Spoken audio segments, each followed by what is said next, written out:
महज 2 साल 10 महीने और 2 दिन के कार्यकाल में अमेरिका के 35वें राष्ट्रपति जॉन एफ कैनेडी ने जो काम किए उनकी छाप आज भी कायम है। जी हाँ दोस्तों, आज हम बात करेंगे अमेरिका के राष्ट्रपति जॉन एफ कैनेडी के बारे में, जिनके विचारों और कार्यों को लोग आज भी याद करते हैं। मत पूछो कि देश आपके लिए क्या कर सकता है, बल्कि अपने आप से ये पूछो कि तुम देश के लिए क्या कर सकते हो। ऐसे विचार वाले अमेरिका के दूसरे सबसे युवा राष्ट्रपति जॉन एफ कैनेडी की हत्या 22 नवंबर 1963 को बड़ी बेरहमी से कर दी गई। जॉन एफ कैनेडी का जन्म 29 मई 1917 को एक शानदार राजनीतिक परिवार में हुआ था। उनके पिता जोसेफ कैनेडी डेमोक्रेटिक पार्टी के आदरणीय सदस्य थे और उनके पिता जोसेफ कैनेडी ने ही अपनी राजनीतिक इच्छाओं को पूरा करने के लिए जॉन एफ कैनेडी को राजनीति के लिए प्रोत्साहित किया। सन 1940 में हार्वर्ड यूनिवर्सिटी से ग्रेजुएशन करने के बाद जॉन एफ कैनेडी ने नौसेना में भर्ती हो गए और दूसरे विश्व युद्ध में हिस्सा लिया, जिसके बाद अगस्त 1943 में उनकी नाव पर जापानी विध्वंस अमगिरी ने हमला किया, लेकिन यह हमला सफल नहीं हो पाया और जॉन एफ कैनेडी अपने साथियों को बचाने में सफल रहे, जिसके लिए उन्हें उनकी बहादुरी के लिए सम्मानित किया गया। युद्ध में एक घटना के लिए उन्हें पर्पल हार्ट से भी सम्मानित किया गया।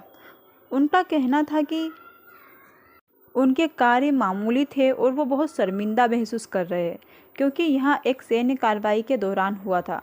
इसके बाद 1946 में जोसेफ कैनेडी ने यूएस हाउस ऑफ रिप्रेजेंटेटिव के लिए बोस्टन से सीट जीती और 1952 में अमेरिका सीनेट, जो कि अमेरिकी कांग्रेस की ऊपरी प्रतिनिधि सभा है, और दोस्तों भारतीय लोकतंत्र में सीनेट की तुलना राज्यसभा से की जा सकती है, और कैनेडी अमेरिका सीनेट के लिए चुने गए। सन 1953 में उन्होंने जैकलिन बोवियर से शादी की और 1957 में उन्हें अपनी पुस्तक प्रोफाइल इन करेज के लिए पुलित्जर पुरस्कार से सम्मानित किया गया।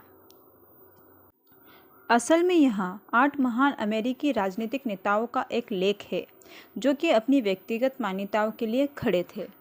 जिसके बाद सन 1960 में हुए राष्ट्रपति चुनाव में उन्होंने रिचर्ड निक्सन को हराया और 20 जनवरी सन 1961 में अमेरिका के 35वें राष्ट्रपति के रूप में शपथ ली और 43 वर्ष की आयु में देश के दूसरे सबसे युवा राष्ट्रपति बने। दोस्तों, अमेरिका के सबसे कम उम्र के पहले राष्ट्रपति थियोडोर रूजवेल्ट थे, जो कि मात्र 42 वर्ष की उम्र में राष्ट्रपति बने। जिसके बाद कैनेडी 43 वर्ष की उम्र में अमेरिका के दूसरे सबसे युवा राष्ट्रपति बने। जॉन एफ कैनेडी का कार्यकाल बहुत ही उतार चढ़ाव भरा रहा, क्योंकि रूस और अन्य देशों के साथ शीत युद्ध के खतरे बढ़े। कैनेडी ने कोल्ड वार में सबसे महत्वपूर्ण क्षणों में से एक का निरीक्षण किया था और घरेलू सुधार करते हुए उन्होंने उदार दृष्टिकोण अपनाया और अफ्रीका और अमेरिकियों के मानव अधिकारों की नीति लागू की, जिसमें उन्हें कई आलोचनाएं झेलनी पड़ी। उन्होंने गत राष्ट्रपति आइजेनहोवर की योजना को आगे बढ़ाते हुए क्यूबा में गैर साम्यवादी सरकार बनवाने की होड़ में फिदेल कास्त्रो की सरकार को उखाड़ फेंकने की नीति पर काम किया। अप्रैल 1961 में पिंक की घाटी पर हमला बोला गया, पर वह नाकाम हो गया। इससे क्यूबा सरकार के समर्थक Soviet union John F Kennedy को कमजोर नेता समझकर सन 1962 में नाभिकीय अस्त्र लगा दिए। क्यूबा मिसाइलें भी तैनात कर दी गई। 13 दिन तक दुनिया नाभिकीय युद्ध के मुहाने पर खड़ी रही और काफ़ी जद्दोजहद के बाद आखिरी सोवियत नेता क्रुश्चेव अपने कदम पीछे हटाने को राजी हुए और जैसे तैसे कैनेडी की साख बच गई। कैनेडी के कार्यकाल में ही बर्लिन की दीवार का निर्माण हुआ, जिसके बाद अंतरिक्ष में होड़ आरंभ हो गई और वियतनाम युद्ध की चिंगारी सुलगी। इन घटनाओं ने पूरी दुनिया को प्रभावित किया। उन्होंने शैक्षणिक, सामाजिक और रंग भेद के स्तर पर अनेक सुधारवादी कार्य किए, जिनके लिए उन्हें आज भी याद किया जाता है।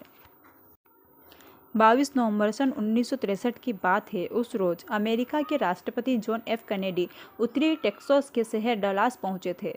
उनके साथ उनकी पत्नी जैकलिन कैनेडी भी थी, जो एक खुली कार में लोगों की भीड़ के बीच से गुजर रहे थे। दोपहर के 12:30 बजे जॉन एफ कैनेडी का काफिला डीजी प्लाजा पहुंचा। उस वक्त उनके साथ उनकी पत्नी के अलावा 2 और लोग थे। जॉन वी कॉनली और उनकी पत्नी नेली कॉनली थी। कुछ समय बाद 2 गोलियां चलने की आवाज़ आई, जिसमें से एक गोली कनेडी के गले में और दूसरी गोली जॉन एफ कनेडी के सिर में लगी। हालांकि वहां के लोगों ने 3 गोली चलने की आवाज़ सुनी। जॉन एफ कनेडी ने कार में ही दम तोड़ दिया। जिसके बाद अमेरिकी पुलिस ने ली हार्वी ऑसवाल्ड को कनेडी की हत्या के जुर्म में गिरफ्तार किया, लेकिन ऑसवाल्ड ने कनेडी की हत्या से साफ इनकार कर दिया, इससे पहले कि उस पर मुकदमा चलाया जाता।